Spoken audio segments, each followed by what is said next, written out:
Hello, I'm Sarah Turner. I'm a freelance medical copywriter, and today I want to talk to you about 9 skills that every copywriter needs. And these are things that I see a lot of copywriters not putting enough emphasis on, even some of the most expert copywriters that I know. So these 9 skills are really going to help you level up. And the first one and most important one, I cannot emphasize this enough, is to be an excellent listener. And that is not just for when you listen to your clients, it's when you listen to the people you're writing for. So when you really get to know your audience and you become an excellent listener and asking questions so you can really get to know them, you are going to be a much better copywriter because you'll know where they're coming from. You'll know what it's like to be in their shoes. And that is such a powerful tool as a copywriter. I often tell people that copywriting's made me a better person, and I really think it has because I have really focused on becoming a better listener as a copywriter. So I cannot emphasize that enough. I think people, when they are on client calls or when they get really comfortable with copywriting, they kind of lose this aspect of it. They forget to listen. They might even get a little arrogant. They might even think they know their audience. And so they miss really precious details and nuggets of information that make your copy better. So I cannot emphasize that enough. Really check yourself. Ask yourself, how can I be a better listener? The next one is to be a forever student. We're never done learning as copywriters, and part of that is because it's endless. It's just an endless area, an arena of information, and it's a skill and a craft that you can always get better at. So really challenge yourself to kind of always think of yourself as a forever student. Again, after people have been copywriting for many years and they've got a lot of successes under their belt, they tend to forget that. They think they know, and then maybe they test something like a landing page and it totally bombs and they're like, what happened? So always consider yourself a forever student. And also branch out onto things that aren't necessarily just copywriting. Like some of the best copywriting books are about psychology or screenplay writing, storytelling. So really branch out into a lot of different areas that could help your copywriting. And also, it's also one of the best parts about being a copywriter is that you get to constantly learn and grow. It's something that I really love, and I know my students do too.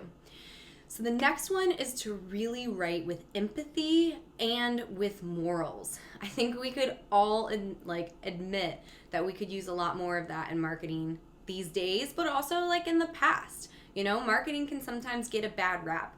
But when you are writing with empathy and you're writing with morals and you really believe the product or the service you believe in, not only is your copy going to be more effective, but you're going to feel good about the work that you're doing. And so many more people these days want to know more about the brands and the businesses they interact with. They want to believe in them too. So give them the information, share some stories about them that show that they're in alignment with your values. Another important thing or a reason as to why you want to write with values and morals and why I emphasize it so much is because when you're doing that, you're going to be far less afraid to do the next one, which is to write with psychology and to really lean into some of the copywriting techniques. Because I believe that if you are writing with your values and your morals, at the forefront of your mind, it's okay to write more strong, direct response copy and to use psychology techniques with your writing. Because you're really just trying to not get lost in the sea of information out there. You're trying to show to your, potential customer that this product really is for them. So you'll be far less afraid to lean into what might feel slimy if you're not writing for the right people and you're not selling to the right people, or you just don't believe in the product or service. So the number 4 thing is to study psychology and neuroscience. When you learn more about how the brain works, you're gonna be a more effective copywriter. And for me, a big thing that I've learned is that we are not rational beings. We don't really make decisions based on logical choice, which so many of us would not be willing to admit, and I am probably one of those reluctant people. But the thing is, studies have shown that we are far more emotional. We are emotional beings in this world. And so when you really familiarize yourself with some neuroscience and how the brain works and how you tap into those emotions and how you create the mirror neurons, like from or start to get the mirror neurons to fire by, painting an image of something that speaks to them, you are going to be much more effective in your copywriting. So some of my favorite books are neuroscience books and psychology books. So really digging into that is going to make you a much better copywriter. The next one is to really work on writing in an active voice. This is something that even I slip into. So it's something we can always practice on. And what I mean by an active voice is, not saying you will do something or you could do something. It's just saying like, this is going to happen if you do X, Y, and Z. So one of the best tips that I ever got was to go through my copy and search for the word will, because that is indicative of the passive voice. And so you want to search for that word and eliminate it, because you can write much more powerful copy if you write in the active voice, because again, this goes back to neuroscience. When we hear the active voice, we imagine that to be true, and and it really like helps the image be strong and more powerful in our minds. So a good tool for making sure you're writing in the active voice is the Hemingway app, hemingwayapp.com. It's actually not an app, so it's a little confusing, but that's the URL. And the Hemingway app, when you put your copy in there, it will underline things that are in the passive voice. So I really encourage you to use that tool and see where you can be more active.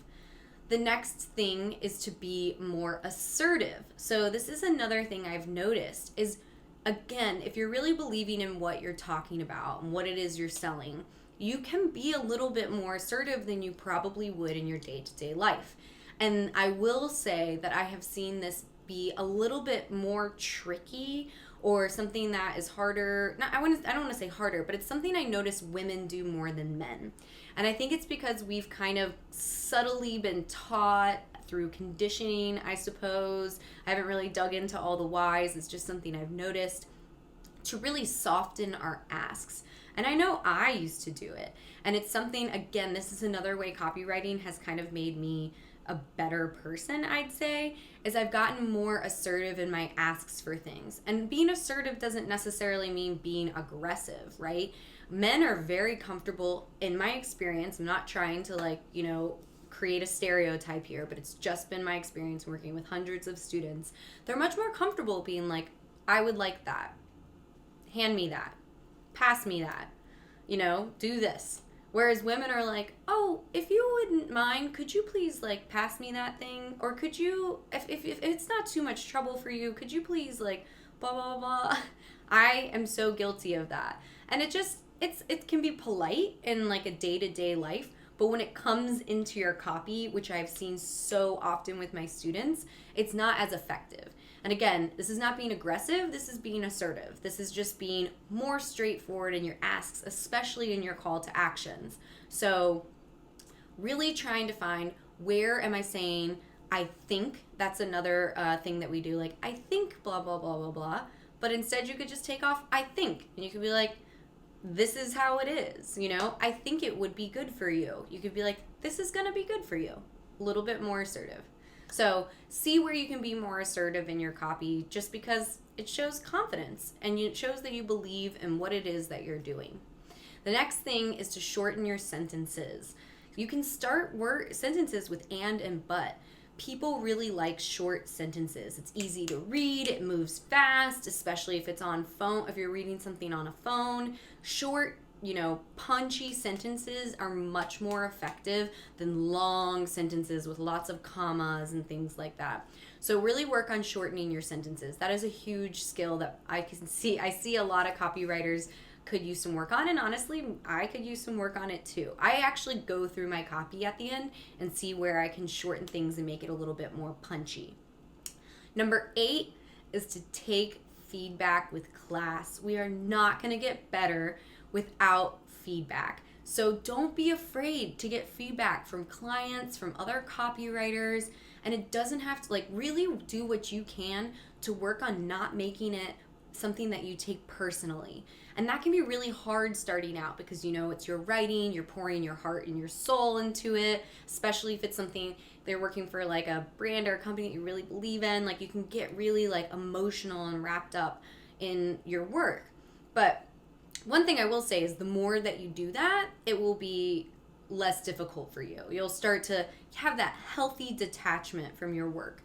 But really, try and take feedback with some class. Like, try and separate yourself from your work. Do what you can to do that, and know that like it's just a way for you to get better. We cannot become better writers in a bubble, writing by ourselves, not hearing feedback from clients and from other people. So be open-minded and just know that it's only going to make you a better writer. So really work on taking feedback better.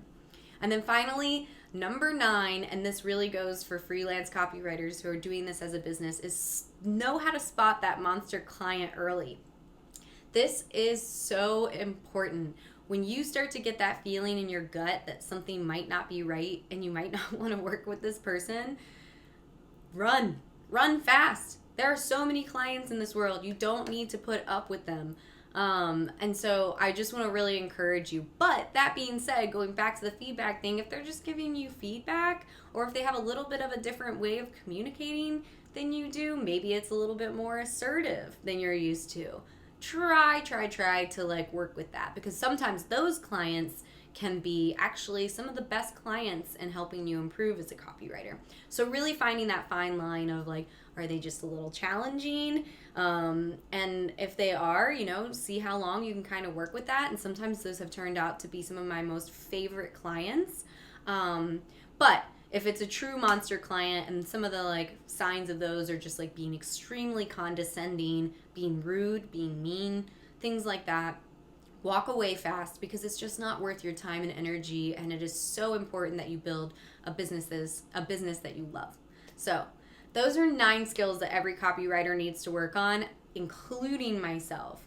And I really want to encourage you to try and incorporate that into your business, because you're going to grow so much faster when you do those things. All right, I hope that helps. If it does, go ahead and hit that thumbs up button. That is how I know that you like it and you want to see more things like it. As always, leave a comment. Tell me what you want to see in the future, some of your thoughts on this. Maybe you have a skill that you think I should have included. I'd like to hear it. And of course, go ahead and hit that subscribe button. I'll be releasing videos weekly. And in the new year, I'm hoping to start releasing multiple times a week. So I've been collecting your responses on what you want to see, and I really appreciate it. Have a wonderful day. Thanks, guys.